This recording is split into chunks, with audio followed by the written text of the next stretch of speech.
अस्सलाम वालेकुम प्यारे बच्चों। तो आज हम fun and learn with Ayaan पे क्या करने वाले हैं।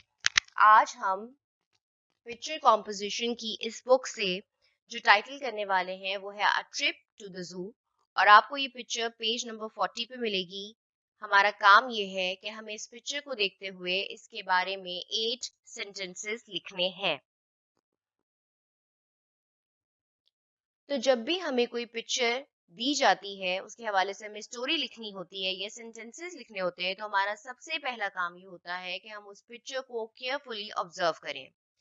तो इसी हवाले से हम चंद अहम सवाल करेंगे और उनके जवाबात की मदद से हम इस तस्वीर के हवाले से कहानी लिखने की कोशिश करेंगे। तो सबसे पहले ये बताइए कि ये बच्चे इस वक्त कहाँ मौजूद हैं। Where are the children.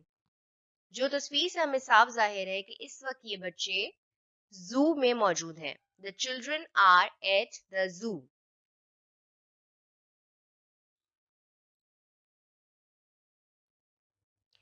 अब हमारा दूसरा सवाल ये है कि ये बच्चे इस वक्त जू में किसके साथ हैं।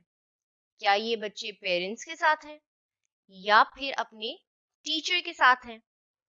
तो अगर हम इस तस्वीर को गौर से देखें और इन बच्चों को गौर से देखें तो हमें ये बात समझ में आएगी कि ये तमाम बच्चे एक जैसे कपड़े पहने हुए हैं, यानी कि ये यूनिफॉर्म में मौजूद हैं। और इनके साथ आपको इस वक्त एक ही बड़ा दिखाई दे रहा है जो कि गालिबन इनकी टीचर है। तो हम ये कह सकते हैं कि ये बच्चे इस वक्त अपनी टीचर के साथ हैं। जब आप कहीं अपनी टीचर के साथ जाते हैं या स्कूल वालों की तरफ से कहीं जाते हैं तो ऐसी ट्रिप को हम क्या कहते हैं। ऐसी ट्रिप को हम फील्ड ट्रिप कहते हैं कि स्कूल वाले हमें फील्ड ट्रिप पे लेके जा रहे हैं। तो ये बच्चे भी अपनी स्कूल के साथ जू आए हुए हैं फील्ड ट्रिप पर।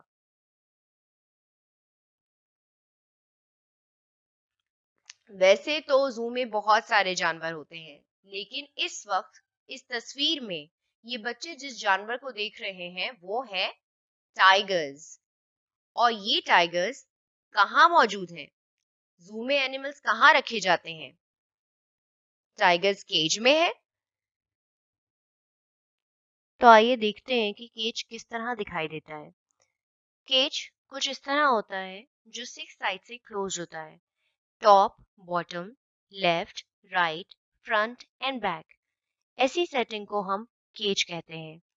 केज आमतौर से इतना छोटा होता है कि उसमें जानवर की मूवमेंट के लिए कोई खास जगह नहीं होती। जैसे कि इस तस्वीर में आप देख रहे हैं कि ये टाइगर एक केज में बंद है।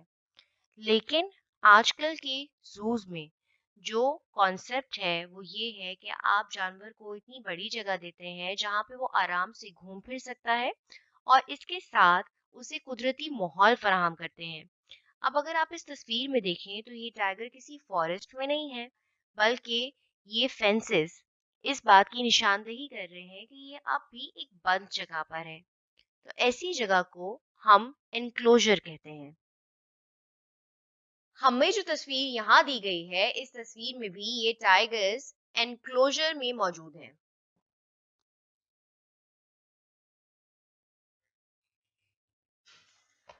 अब हम इस बारे में बात करते हैं कि इस तस्वीर में मौजूद लोग क्या कर रहे हैं। तो सबसे पहले अगर हम इन टीचर को देखें तो ये बच्चों को टाइगर के बारे में बता रही हैं, मुख्तलिफ मालूमात दे रही हैं। इन बच्चों को देखें तो ये क्या कर रहे हैं। ये टीचर की बताई हुई बातों को नोट डाउन कर रहे हैं। क्यों नोट डाउन कर रहे हैं। अमूमन जब आपको फील्ड ट्रिप पर लेकर जाते हैं तो उसके बाद आपसे अगले दिन पूछा जाता है कि आपने वहां क्या देखा, क्या सीखा। या फिर आपको ये टास्क दिया जाता है कि आप स्कूल मैगजीन के लिए एक रिपोर्ट लिखें जो फील्ड ट्रिप के बारे में हो। तो इसीलिए ये बच्चे वो तमाम तर चीजें लिख रहे हैं जो ये इस फील्ड ट्रिप पे कर रहे हैं। आप इस लड़के को गौर से देखिए और बताइए कि ये क्या कर रहा है। अगर आपको कभी चिड़ियाघर जाने का इत्तेफाक हुआ हो तो आपने देखा होगा कि वहां मौजूद हर पिंजरे के बाहर उसमें मौजूद जानवर के बारे में तफसीली बोर्ड लगाया होता है जिसपे बताया गया होता है कि वो जानवर क्या खाता है, वो कहाँ रहता है, उसकी औसत उम्र क्या होती है। तो ये बच्चा ऐसी ही दी गई इंफॉर्मेशन पढ़ रहा है। अब ये बताइए कि ये बच्चा इस वक्त क्या कर रहा है। ये तो बहुत ही आसान है। ये बच्चा तस्वीर ले रहा है। तो अब तो अब जब हमने इस तस्वीर का बगौर जायजा ले लिया है, तो आइए हम जुमले लिखना शुरू करते हैं। सबसे पहले हम ये बताते हैं कि इस वक्त बच्चे कहाँ मौजूद हैं। We went to the zoo। अब ये तो एक बहुत ही सादा सा सिंपल सा जुमला है। इस जुमले को मजीद इंटरेस्टिंग कैसे बनाया जा सकता है, अगर हम इसमें कुछ इंफॉर्मेशन ऐड करें, जैसे हम कब गए और किसके साथ गए। तो इस इंफॉर्मेशन को ऐड करने के बाद हम अपना जुमला रीराइट कर सकते हैं कुछ इस तरह। Last Thursday my class went to the zoo for a school field trip. इस सेंटेंस में ये सारी इंफॉर्मेशन आ गई कि हम कब गए, किसके साथ गए और कहाँ गए। There were lot of animals in the zoo। जू में बहुत सारे जानवर थे। But I like tigers the most। लेकिन मुझे जो जानवर सबसे अच्छा लगा वो टाइगर्स थे। There were two tigers in a big enclosure। Our teacher told us some facts about tigers। हमारी टीचर ने हमें टाइगर्स के हवाले से कुछ मालूमात दी। Me and my friends took down notes। मैंने और मेरी दोस्तों ने जो भी इंफॉर्मेशन दी जा रही थी उसको नोट डाउन किया। One of my classmates took pictures of tigers।